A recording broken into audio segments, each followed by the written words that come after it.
Welcome to the Power Hour. It's the Heritage Corridor Business Alliance's regular webinar series. My name is Dan Mulka. I'm the Executive Director of the HCBA. We're going to be bringing you educational webinars all throughout the year, so definitely stay tuned whether you're watching on the live stream, YouTube, or our podcast series. Today with us from Transworld Business Advisors, we have Larry Swanson and Matt Friscia. We're going to be talking a little bit about selling and buying businesses, mostly focusing on the selling part.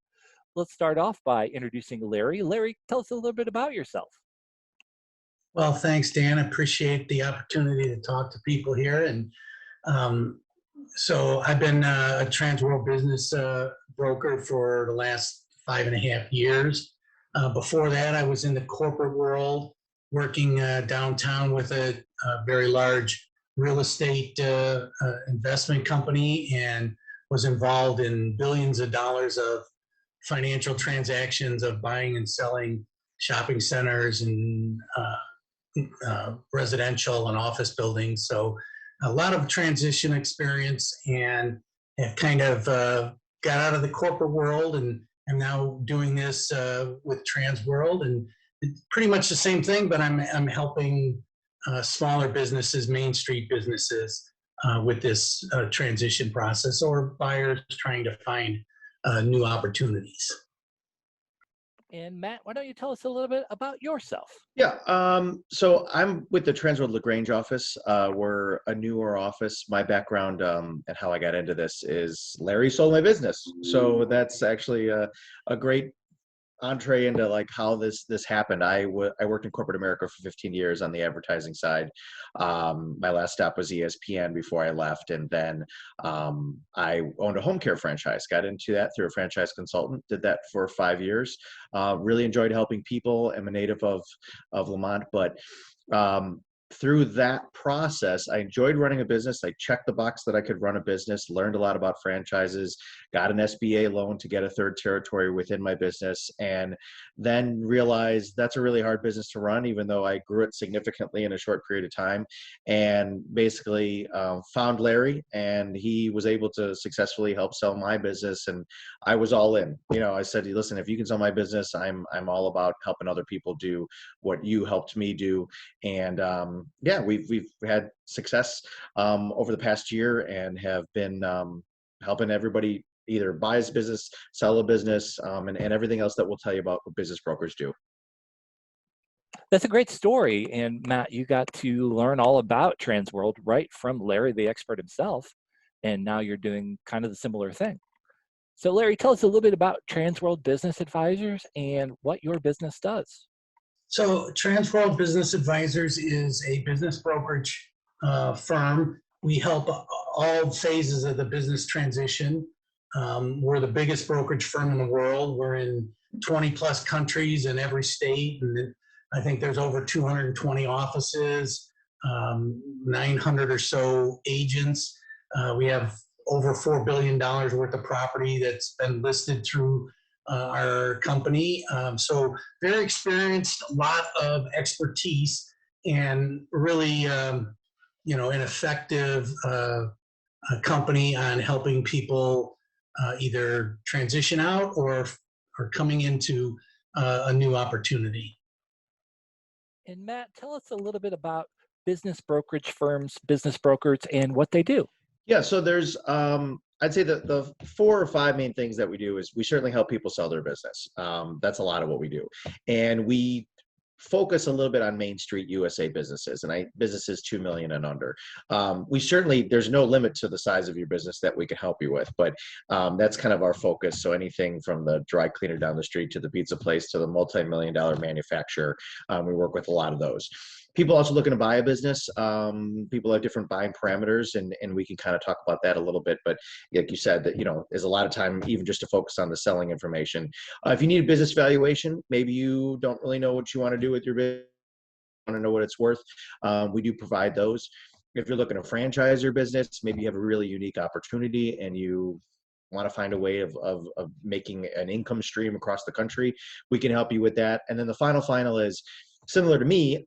I didn't necessarily I didn't think I had enough funds to buy a business that was already running. So I bought a franchise territory when I ran my home care business and started that way. So that's called franchise consultancy. We also do that as well. So those are kind of the main things.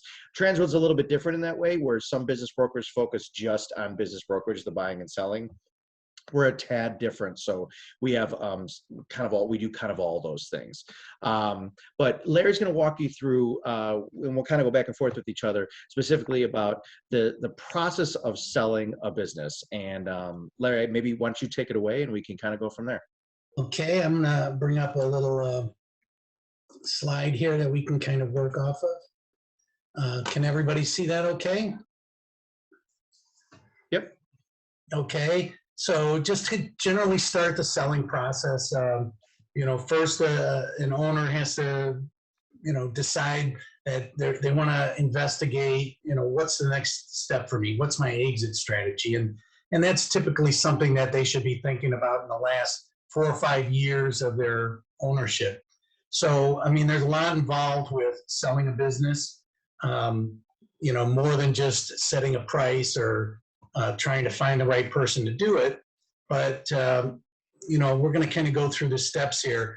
And so, the first step is really kind of analyzing where your business is at. What are your strengths? What are your weaknesses? What's the market like? What kind of trends are going on? A lot of times business owners are so focused on just running their day-to-day business, they often don't realize that, they should really understand how marketable their business is if they're getting close to that exit strategy timeframe. So there's a lot of things you need to pull together just before you're even, ready to start the steps of listing your business or preparing it for sale. So, that's one of the first steps that we do and that you should be doing is kind of collecting all the information, kind of getting a good picture of exactly where I'm at right now, because this is the starting point for moving forward. And that's really the first step in the process is kind of getting a good analysis of where you're at. Yeah, so step 2 here would be how you're going to structure your sales. So this really ties into what do you think your business is worth? And whether you work with a business broker or not, I mean, certainly you don't have to work with us, but this is where an intermediary like us comes in. There's a lot of discussion usually with, well, I worked 20 years in this business, so it's got to be worth X amount of dollars. Well, we don't set the market. The seller doesn't set the market, but the market is going to really provide who the right buyer is going to be for you. So there is a process that you can go through, like I said, whether you get a valuation from a third party or somebody like us, to sort of give you what we think the value is. And I think that's where they start to structure what that deal would potentially look like, what kind of deal you would accept or not accept as part of that sales process. We talk a lot about seller discretionary earnings. So that's basically after you pay everybody, and what you actually are taking home from the business. Usually there's a multiple of that you're looking for in the market, and a broker can help with that, or even a third-party valuation company can help with that as well. But you have to kind of think about what your non-negotiables are in going to market. And I think that's really crucial and important when you're bringing buyers to the table. So the only other thing I would say in this stage here with structuring the sale is a lot of people don't know or don't talk about seller financing. Seller financing is where maybe that you're getting a large portion up front for your business, but there's a certain amount of money that you're getting over a certain period of time that is tied to the sale. Maybe there's a bank that wants the seller, as we call it, holding paper or some sort of promissory note that if you're saying the business is as great as it is, okay, that's fine. I'll give you a certain percentage up front, hopefully a large percentage up front, but I'm going to hold back a certain amount to pay you over time. And obviously there's tax benefits too for the seller, because there's capital gains on what you take from the sale. So it may be a strategy for yourself, and that's why we say structuring the sale of what you may want to accept or not accept when you go to market, and that may bring more buyers to the table if they know that there might be some seller financing available. But really, you're just kind of structuring it with whoever, whether you're doing it yourself or somebody like us, to make sure that you're all on the same page as you're structuring what that sale would potentially look like. So you could say in layman's terms, this is pretty similar to real estate where you could dictate your terms, only taking a cash offer, don't want any contingent offers, things of that nature. Absolutely. Yeah, and you know, if you're going to sell your house, you obviously need to have an idea going in of what it's worth and you know how much you're going to sell it for. And that's really the first phase here that Matt just went over is kind of understanding, you know, what am I looking for in this deal? What do I think my business is worth and how do I handle that? And then, you know, after you've got that step, you know, then whether you're using an intermediary like us or somebody else, it's time to start getting the word about the business sale out there. And, you know, there's different phases of that. I mean, most buyers would typically want to start advertising their business. But I think if you're talking with an intermediary that already has a lot of clientele in their networks, they might take your business to one of the buyers they already know and market it to them, which is a big advantage for the sellers because, you know, we already know the guy's interested in this type of business. He can afford that type of business. You know, we've qualified that he's capable of completing this transaction. So, you know, we can kind of do that. And doing that, you know, keeps the fact that your business is for sale very confidential. And the confidentiality is critically important. You know, you don't want to let your customers, your employees, your vendors, know that, you know, your business is for sale. It's not like real estate where you can put a for sale sign on your business because that could dramatically hurt your business. Your customers may say, well, I'm not going to buy from him. He's not going to be around, you know, to stand behind what he's selling. Or your vendors may say, well, I'm not going to give him 30 days to pay his bills. He might not be around. And I don't know who the new person might be. So, and employees might get skittish too and say, well, I might be losing my job. I better find another one. So it's pretty critical that in really all phases of this process, you don't tell people that the business is for sale. You let them find out in a confidential manner. So, you know, that's really the most important first step there. And, you know, with an intermediary, like I said, we would probably look at your business and say, do I already know somebody? Matt, do you know somebody that is looking for this type of business? And if we already know them, you know, we can get you a big jump up. But if you're doing it yourself, then, you know, you got to realize that you have to advertise this business for sale because, you know, you may know 2 or 3 people that might be interested, but it's unlikely that those are the people that are going to be willing to buy the business, can afford to buy the business, and are able to take you through the process to get there. Yeah, so the only thing I'd say here as we get through some of the other steps, I think as you advertise, that's kind of where it would make sense. And again, whoever you use to be the buffer, because it's just same thing with a house. You can do for sale by owner with your house, right? But you become the negotiator. You become the person that's got to provide all the documents. If you have a lawyer, whatever makes sense in that. Sometimes there's a lot of people checking in potentially on your business. You're trying to run your business, right? It is a full-time job to correctly take in leads for people that are checking out what you're trying to do. You want them to sign a non-disclosure agreement, right? You want them to, if they're going to look at your business, you want them to sign an NDA that says, you will not tell anybody else about this sale. I'm about to give you information on my business. You have to keep that confidential. And then I will give you what we put together is called an executive summary. In that executive summary, that's where we really tell the story of the business. We're recasting your numbers.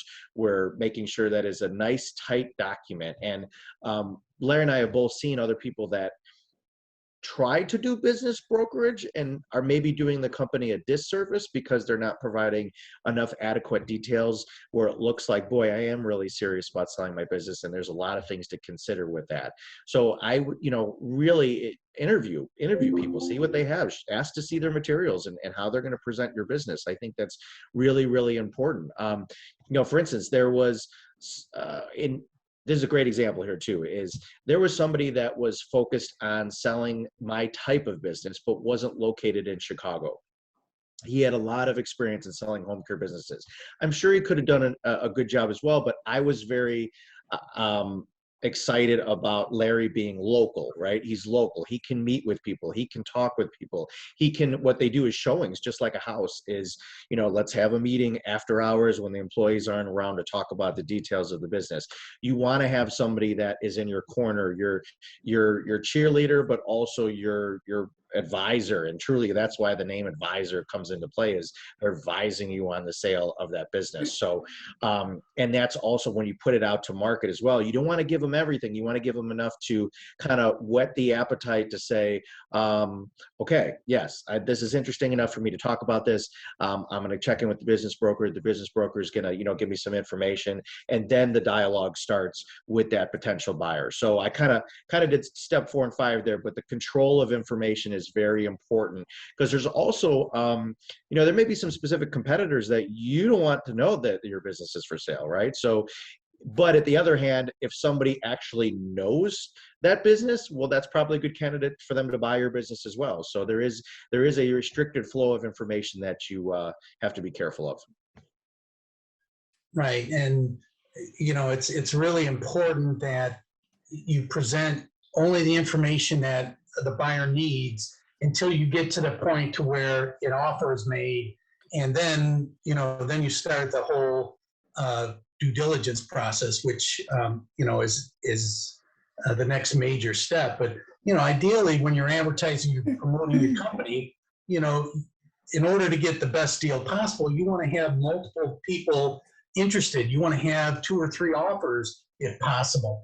I mean, that's not generally what happens, but a lot of times, you know, if you have 4 or 5 people that are constantly reviewing your business, you know that your business is interesting to people, and it's also more likely that, you know, if somebody is thinking about it, you can honestly tell them, like, I've got 2 other people that I'm showing the business to, and, you know, without really divulging any false or confidential information, you know, you try and move the process along. You want to create this competition so that, you know, the buyers feel they need to step up and make an offer and make it a reasonable offer. And, you know, sometimes a business isn't very attractive, and it's very difficult to get someone. I mean, you might get a lot of people looking at it, but getting them to go, you know, to the next step of saying, you know, all right, I'm interested. Let's try and make an offer, see if we can get a deal on this. And, you know, sometimes that can be difficult for a seller to handle themselves, because a lot of times those beginning negotiations are, you know, not completely flattering. A buyer will say, well, the business is painted green and I hate green and it looks terrible. And sellers often can have a completely different viewpoint, and green's my favorite color. What are you talking about? You're an idiot. I'm not selling you the business. And so, you know, having somebody in the middle to kind of be a buffer between, you know, the 2 different viewpoints on the business is usually a good way to keep things from getting off the tracks. And I've had that happen many times where, you know, buyers are saying very unflattering and negative things, and if the seller heard those directly, they wouldn't move on. And I've often sold businesses to people that started out thinking they didn't like the business and there were a lot of problems. And you have to be able to give them, you know, in steps, as Matt said, you know, the right information to keep moving them forward. And when they have this concern or that concern, you address that and, you know, keep them interested so that, you know, you have as many people as possible looking to take advantage of the opportunity of buying your business. So that's one of the things that, you know, you often can do with a third-party intermediary. It's difficult to do, you know, when you're doing it for your own business, but it can be done. It's just going to take a lot of time and effort, which, you know, you have to judge.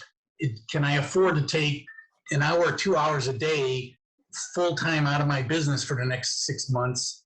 Because it often takes 6 to 12 months to sell a business. And the average in Illinois is approaching 12 months. So you're going to be in this process for a long time. And if you're not continually working with the buyers, you're going to find that they'll lose interest, or you don't spend enough time with them to get them over their questions and hurdles. And you have to keep engaging with those buyers. In most cases, I mean, every situation is different. Maybe you've got that wonderful, super successful business that everybody wants a piece of. But even then, some buyers will be excited, and once they get into it, they just say it's not for them. So the more buyers you can generate, the more you can, move them down the process towards the end goal, the more likely you'll be able to sell your business there.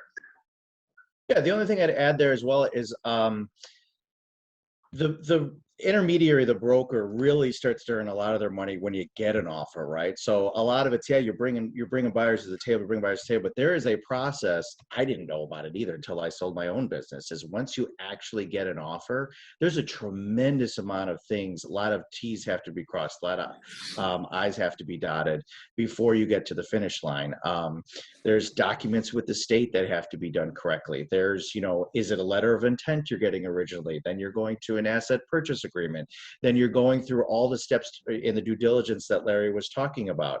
Then there's an Illinois bulk sale that you have to file to make sure that all the taxes were paid properly, so there's no liability when you're handing over the business. I mean, it goes on and on and on, and it's not hard. It's just that you have to make sure you're not missing any steps in there.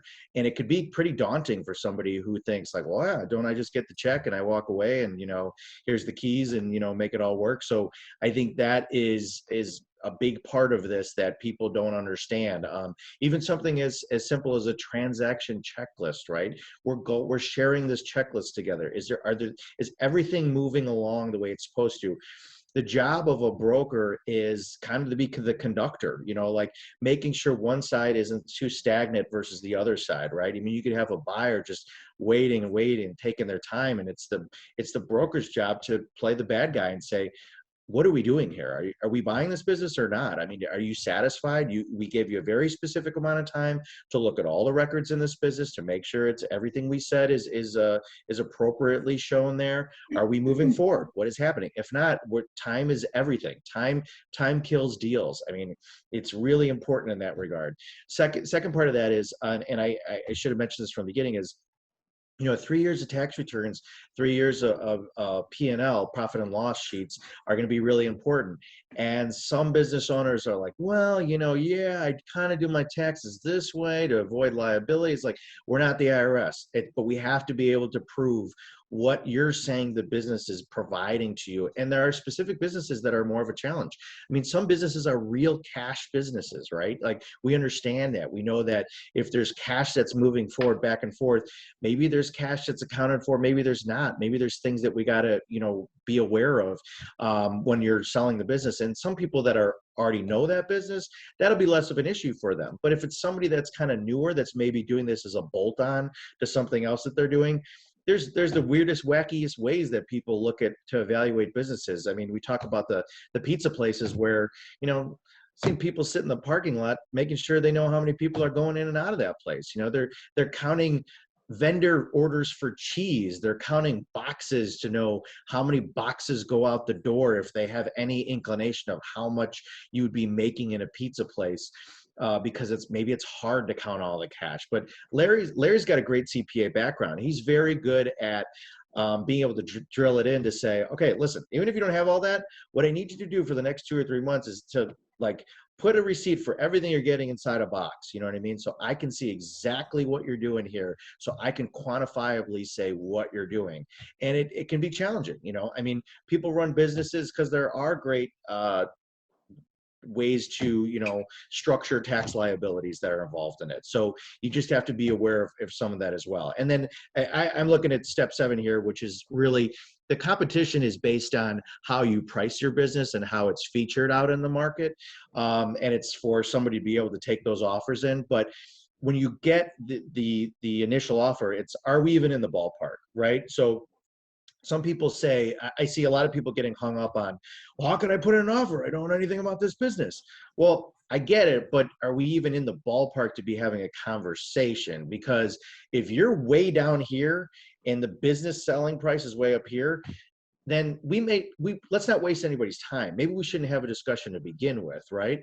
If you're somewhat in the ballpark and now it's like, okay, we can, kind of figure out how to get to the middle here.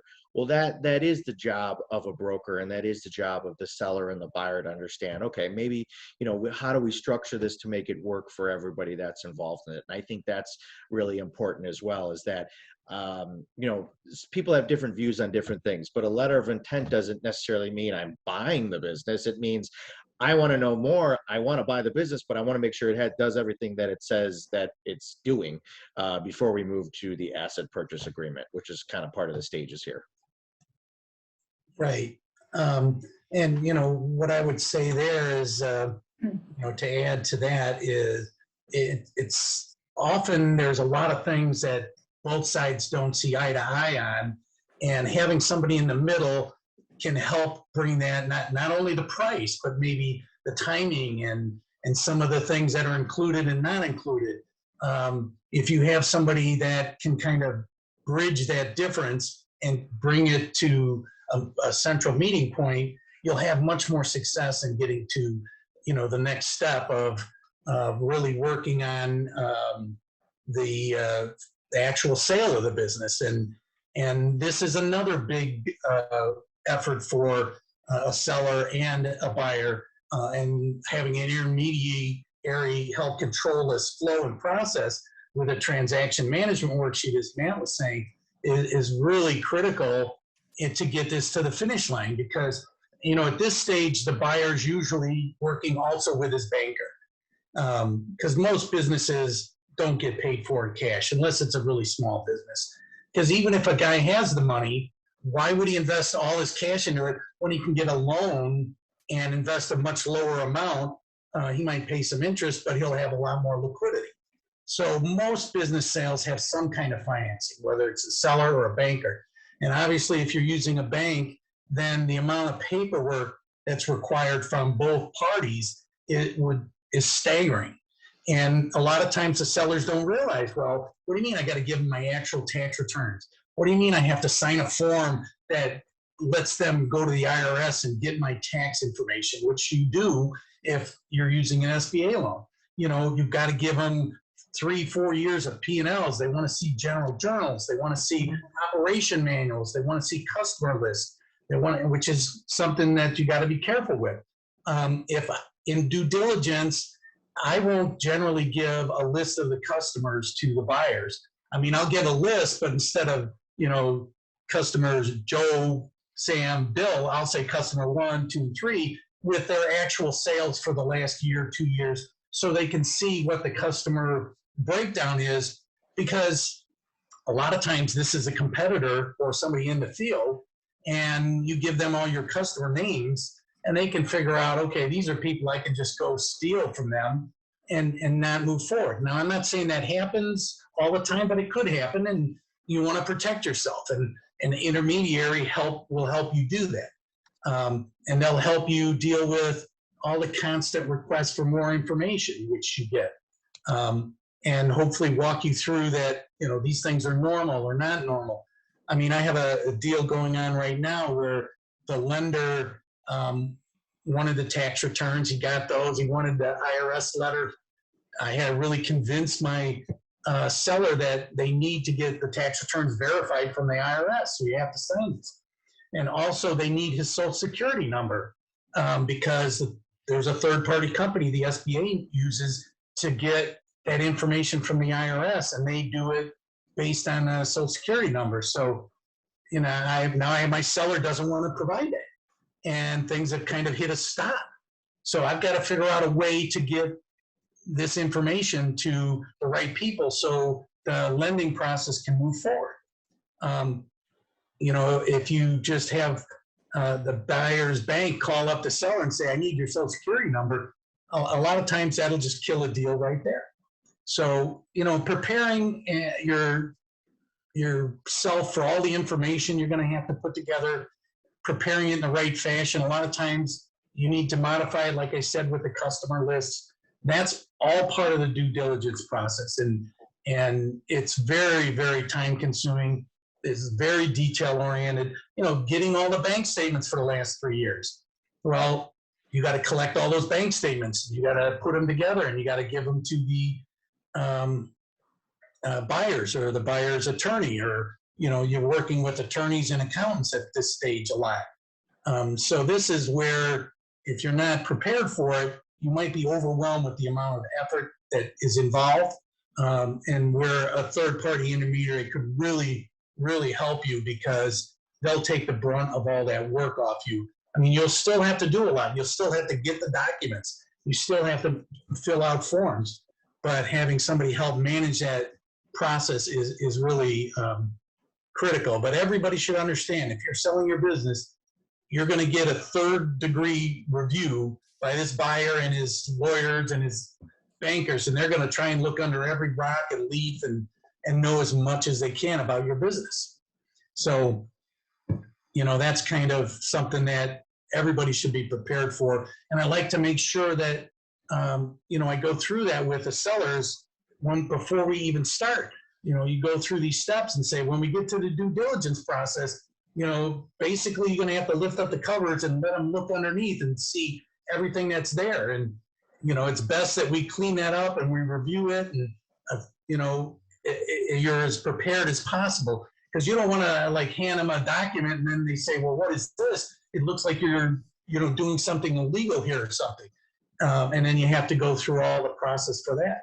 And if there are bad things or negative things, it's much, much better to approach those in the beginning, have those understood, and address them with the buyers at the beginning of the process than once they get to this due diligence stage. Because, at that point, if they see something bad, then they're likely to say, okay, you guys are pulling the wool over my eyes and trying to hide stuff, and, I'm out.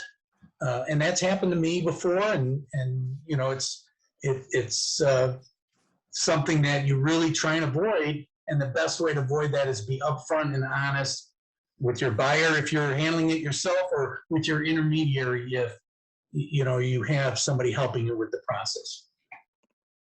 So this is where working with a business broker such as Transworld Business Advisors, things of that nature, that can actually help build a little bit of the trust factor, because you know exactly what to look for, if there's any red flags or anything that could come up, whereas compared to somebody else, you just don't know who you're dealing with. Absolutely. And think about your team. This is really important. I know this sounds like, the way we're explaining it sounds like a nightmare to go through all this, but think about your team though. So you have your broker, that's kind of the tip of the spear, right? But you probably have your CPA, which, hopefully it's a good CPA or a good accountant that helps you out. You have clean records. I can't say that enough. Clean records. If you have clean records in your business that can show well, you're going to have a lot easier time selling your business. Second of all, lawyer. So who's your lawyer? Now, is it the Uncle Larry lawyer, that we know down the street that helped me, 5 years ago? Or is it the other lawyer that actually does transactions like this that we can refer you to say, okay, well, this attorney does the business transactions and is going to know how to ask the right questions, is going to know how to work through that process, because they do these type of deals every day. And then you're going to, because it says right here, Larry went over the steps, so I thought it was really good, the ups and downs, right? You may have a deal that dies 2 or 3 times, hopefully not, but that you're kind of like, oh my gosh, this is like a nightmare. I gotta show them all this stuff, and then at the end they want to do this, they don't want to do this. And that is pretty common, actually, where some people, hopefully it's a great buyer and it's a great seller and they want to work together and they get to the finish line, but it's not uncommon where you may have I think Larry, you and I saw about 12 different buyers that came to kick the tires on the business, that actually had an actual meeting and wanted to ask a bunch of questions until we found the right buyer. And it's funny, some buyers, they don't even want a meeting. It's like, yeah, here's an offer. I'm going to put it in. I know this kind of company. I know what I'm looking for. These records look pretty good. Assuming that the seller isn't, an unpleasant person, I think I'm pretty interested in this business. So it really ranges, and that's going to be part of that. So really important with that step 9, be prepared for the ups and downs, because a lot of times when you tell the seller it could take as much as a year, they say, yeah, I understand. But then month 4, month 5 comes around and they're kind of like, what are you doing? And what's going on? And who, how come I haven't sold my business yet? And that is just part of the process. Now, you'll always get a unicorn, right? That'll, come in and, we sold a bakery in 44 days, and it was a small deal, but it was somebody that right place, right time, right location. Oh my gosh, this worked out. It's not to say that you could catch, some good opportunities with that, but just to be, aware of that. And then Larry can take on step 10, because the transition I think is really crucial as well. And I have one thing to add after Larry talks about that. Okay. So, after this due diligence process, you really come to the final step, which is the closing, and things can blow up even there. I had a deal that fell apart the day before the closing. And it was heartbreaking to me and the seller. But, there's a lot of little things that you have to get, the T's crossed and the I's dotted, particularly with the lenders involved and a landlord. If you have to have the lease assigned, a lot of times there's contingencies in the deal that if you can't get a lease assignment that the buyer can live with, then the deal falls through. And sometimes the landlords are like, well, I've been undercharging this guy, I'm going to double the rent. Well, the business may not make as much sense or be as attractive if the rent gets doubled. And if it's a business you can't really relocate, or if it's a 10-year lease and the seller really wants to get out from under that personal guarantee and the landlord won't let him. I mean, the seller may say, I'm not going to do this if I don't get the buyer to get me out from under this deal. So there's a lot of little things that can happen. And particularly I find with lenders, you get request after request, and the banks will always tell you, yeah, you'll have the information in 2 weeks. We'll be ready in 2 weeks. 6 weeks later, yeah, it's only going to be another 2 weeks. So, especially in the environment that we have with COVID and all the PPP loans and all the grants, banks are focused on a lot of other things that they weren't focused on before. I mean, I used to be able to call a lender and say, what are you working on? Where are you at? And he's working on 2 or 3 deals trying to get it done. Now you can call him and he says, well, I got 500 PPP loans that I'm trying to follow up with, and I'm not even looking at your stuff yet. So, those things happen, and, you got to prepare the buyer and the seller that, we're going to get to this table, and there's a lot of little things that we have to get worked out. But,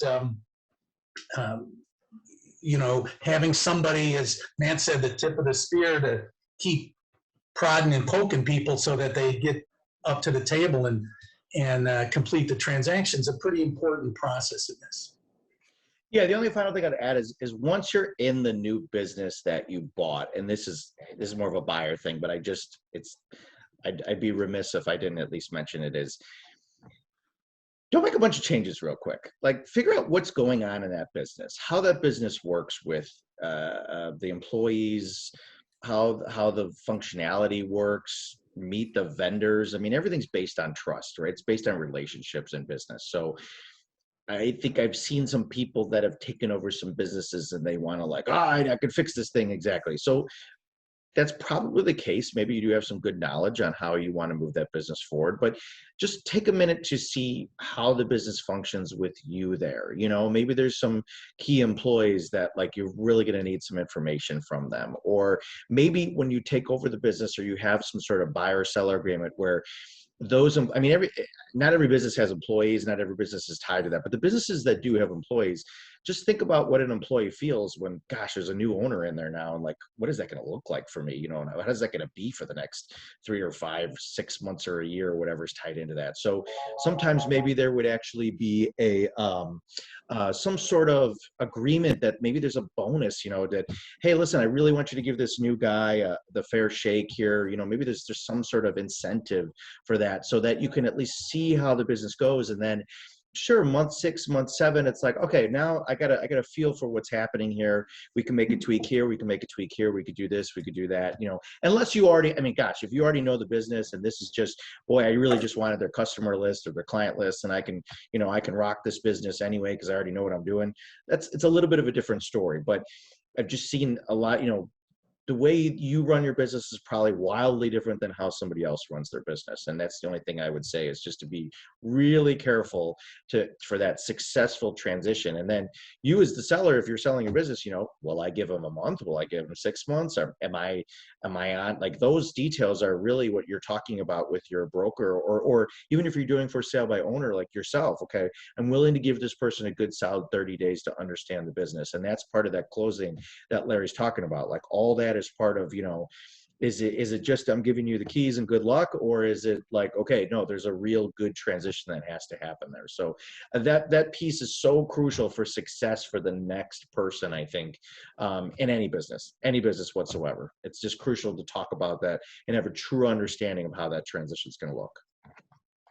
And I think, to add quickly to that, it's important the sellers should know that when you're transitioning your business, you're going to be required to give them some amount of time to help them with that business transition. You need to introduce them to key employees. You need to introduce them to vendors. You need to introduce them to possibly key customers. So, typically a seller is going to give a buyer 30 days free of charge of their time and efforts to do this transition. And a lot of times the buyers want a longer period, and sometimes you negotiate that. But, often, like, a broker will say, okay, 30 days is fair. That's what we'll give you. If you want to take longer, then let's have an employment contract or a consulting contract where the seller gets some kind of payment for all the time and effort he's putting in after he's already sold his business. So those are things that, a broker can help negotiate for you and tell you what's expected. I've had sellers tell me, after I sell it, I'm out. I'm not going to help him do anything. Well, you're going to lose a lot of buyers if you do that. And the buyers are not going to be successful. As Matt said, most sellers want their business to be successful, to continue on in a good way. And in order to do that, you have to handhold the buyer in almost all cases. Now, some, like Matt said, the guy's already got, 20 of these franchise businesses, and this is just another one he'll do without an issue. But sellers should be prepared that, they're going to have to spend time after the sale transitioning the business with the owner, the new owner. And now we're going to open up the floor to any questions you may have. Can you talk about the rate for your services? Is it based on like a percentage of the sale price for a business? Go ahead, Larry. Okay.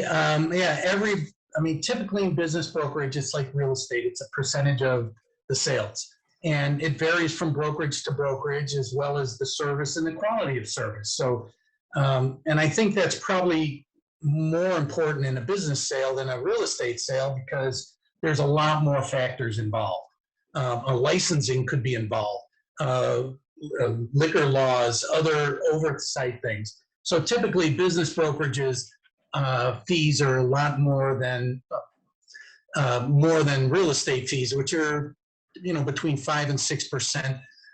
Brokerage fees range between 10 and 12% typically. As you get bigger and bigger businesses, that number comes down. You can use a variety of different methods to do it. There's a double Lehman method. There's several other ones. But, typically what you're looking at is a percentage of the business price for the sale, and it's typically between 10 and 12% for the best brokerage companies. I mean, you can probably find a real estate agent that'll do it for 6 or 7, but they likely don't understand or have the knowledge or access to all the information. I mean, Matt and I have several different databases that we have access to look at comps and other business information. And we have access to, a large number of buyers that we've worked with over the years. And then being with this big company, I can put a post on our internal site and say, I've got this manufacturing business, it's relocatable. Does anybody have, somebody who's looking for this type of business? And in 2 minutes, I get a call from a broker in Orlando or in Oregon saying, I've got a guy, he's been looking for this kind of business. Let's see if we can put these two together. So that's another advantage of having people with extensive resources, that they'll get more and better results for you. But each seller's got to decide for themselves, how much do they want to pay for this service? What kind of quality are they expecting for this service? And like any business decision, you should evaluate the people you're talking with and select somebody that you first and foremost can trust, because this is really a very major thing in your life, and you need to work with someone you can trust. So that's kind of the way this works. The only thing I would add with that is just we've seen some commercial real estate brokers. I'm not trying to sound harsh here, but they try to be business brokers where, well, like I'll see a business, like I've had a couple buyers that I work with on the buy side, and I'll check in and I'll say, okay, this buyer is interested in your business. Can I see some information? And what they send is like, there's no justification for what the price is. Then now I'm doing the work of what that person should be doing. Because now I'm asking, well, do you have financials? Do you have tax returns? Do you have all these things? And now I'm basically putting an executive summary together that should have been put together already by that person that's helping to sell that business, because the commercial real estate brokers focused on the real estate. That's what they know. They gravitate towards what they know. But they're saying, yeah, but you got this other business with it. And I've seen this multiple times now where it just does the business injustice, where I would be shocked if they sold that business, because there's just not a good representation. So just make sure whoever you might be working with does business brokerage all the time, every day. Ask for their work, ask for how they're going, show me how you're going to represent my business. I mean, I think that's important for anybody when they're considering this stuff. I mean, you don't want a chiropractor to do surgery on you. If they're not a surgeon, they're a doctor maybe, but are they the right doctor for what you need? And that's with any service that you're getting. You really need to judge, what am I willing to pay for and what am I going to get for it? If you want to pay for a chiropractor to do surgery on you, it's likely you're going to have complications. And those are the things you want to try and avoid. So in any transaction or business relationship, you want to work with the best people that are going to get you the best results. I have a couple questions for you guys. Thanks for your time. It's been very informative, what you've had to say. I think you maybe said this, but is it like a real estate transaction where your compensation is strictly from the seller side? Go ahead, man. I'll let you handle this one. No, so it's the answer is yes. But sometimes this could be a deal point, right? This could be I'm really interested in the seller's like, well, I want to accept that offer because I got to still pay the broker, right? That's tied in with this transaction. And sometimes the buyer will say, well, I'll buy that business and I'll help with the brokerage fees, right? Because I know you're going to have to pay those when you finish the transaction. So let's get this deal done. I'll put a little bit more towards it because I know you're going to have brokerage fees tied in with it. Or on the buyer side, sometimes I've seen where I had a retainer for a buyer where there was a multi-million-dollar manufacturer who was looking to buy manufacturing companies across the country. He knew that he wouldn't get as much attention with us because a lot of our time is focused on the sell side. And he was like, yeah, happy to give you a retainer. And even if you find us the right company, we'll give you a percentage of the company that we end up buying, meaning a small percentage of what that transaction is when it's said and done. So Larry, I don't know if you wanted to speak to that as well.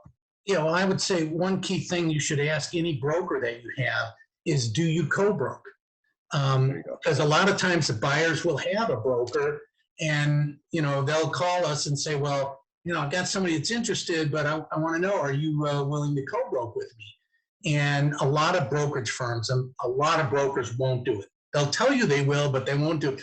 I know I've called brokers and, they've said, oh yeah, we always co-broke. And I've called them up and I said, well, I got a buyer. Are you interested in this? I'm bringing him. So I want, my co-broke fee.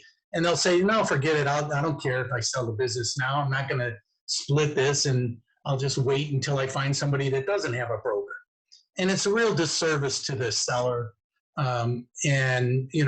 To to me, it's kind of an ethical thing, but you're not required to do it by law. It's real estate. It's a little different. You know, it's more built into the structure of the real estate transactions. But in business brokerage, you know, there's not a rule that you are required to split that fee. But not doing that really reduces the effectiveness that you're doing for your seller. And you know, I think all the Transworld brokers are really willing and able to accept co-brokerage and try and get these deals done. Okay. I got a question then, follow up on the co-brokerage side of things. How do you guys navigate, you know, a lot of times, so you have a listing and you're also out there trying to bring sellers to the table. So how do you navigate working in a sense for both the buyer and the seller, trying to pair them together, knowing that you're trying to help this buyer buy a business, you know, conceivably for as best of a price as possible, while contrary to that, you're trying to help that seller sell it for most favorable price for them? Yeah, I think it really there's transactions, and Larry's done this, and he can kind of speak to this as well, but there are transactions where a broker could represent the buyer and the seller, but you have to be upfront. Disclosure is everything. They got to disclose everything. Like, I'm disclosing with you, I'm selling this business, but I'm also disclosing with you that I'm working with the buyer to help them get to the finish line of this transaction. Disclosure, disclosure, disclosure. You got to disclose it all. But at the same time, really, it's who you're representing. So if you're on the seller side and you're representing the seller side, it's your fiduciary responsibility to get the best price that you can for that business, right? If you're on the buyer side, that shouldn't cloud your judgment at all in regards to how that's going. I mean, you need to get people to the finish line, and that talks to Larry, what's talking about the ethical part of this, right? I'm sure there are people that kind of live in this weird gray Wild West area in some of this stuff, but I think, you know, I know on the Transworld side that really the point is to get you to the finish line, whether you're the seller or you're the buyer or you're both together trying to get to, you know, an ending. Now, in the end, the broker is, all they're doing is presenting information. They should, you know, they can give you their 2 cents on it, but at the end of the day, are you as the seller accepting this? Are you as the buyer accepting this? And Larry, you could truly speak to some more of this as well. Yeah, and a lot of times other people are involved. I mean, Matt's absolutely right. If you're representing both sides, that's got to be very well disclosed and agreed upon in writing. But, you know, typically the buyer and the seller have additional advisors, probably a lawyer that is reviewing the documents or prepares the documents. I mean, we have all documents in a standard form that we use, much like real estate contracts, and we'll draft those up a lot of times and give them to the lawyer and say, you know, make these whatever adjustments you want to make on either side. And then we're in the middle between them, or they're talking directly. But, you know, it's very important that everybody's fully aware of what the process is, who's representing who has what duty to who. And, you know, typically if we sign a selling agreement with someone, you know, our primary fiduciary duty and focus is representing that person. And on the buyer side, it's rare that, you know, unless you're doing buyer search form, that you're doing buyer services. Now, I've done that sometimes. It's not my favorite thing because it's so hard to find good businesses. But you know, that's generally not something that you run into as being a problem. Why don't you guys give us a little bit of contact information? That way anybody watching or listening can reach out to you if they have any questions or would like to talk to you further about buying or selling a business. You know, I'm Larry Swanson, Transworld Business Advisors out of Downers Grove. My phone number and address is in the chat screen. I'm sure you can attach that. And my email is lswanson@tworld.com. Yeah, and the biggest thing about the Transworld offices in the Chicagoland area, we all have different listings. So we all talk to each other on every Tuesday. We have a call every Tuesday where we talk to each other and kind of go back and forth. So to see all Larry's listings, if you go to tworld.com/Downers Grove, you'll see all his listings at any given time. So that's important where you can kind of peruse through that. Also, you through that website, tworld.com, you can sign yourself up as a buyer. You can sign yourself up as a seller. You can, get an email sent to you every couple of weeks to see business listings that are happening as well. So I think that's important. And all the other listings in the area are also available on each of our websites. So, if you come to my website, you might see a listing that, Matt has available.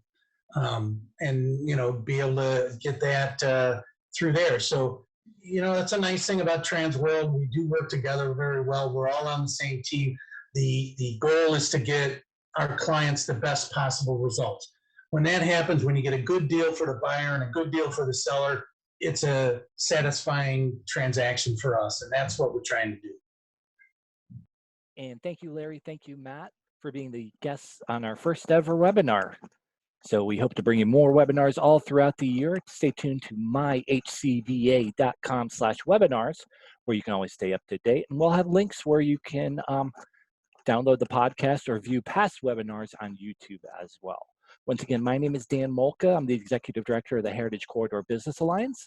Thank you for tuning in, and we'll see you next time.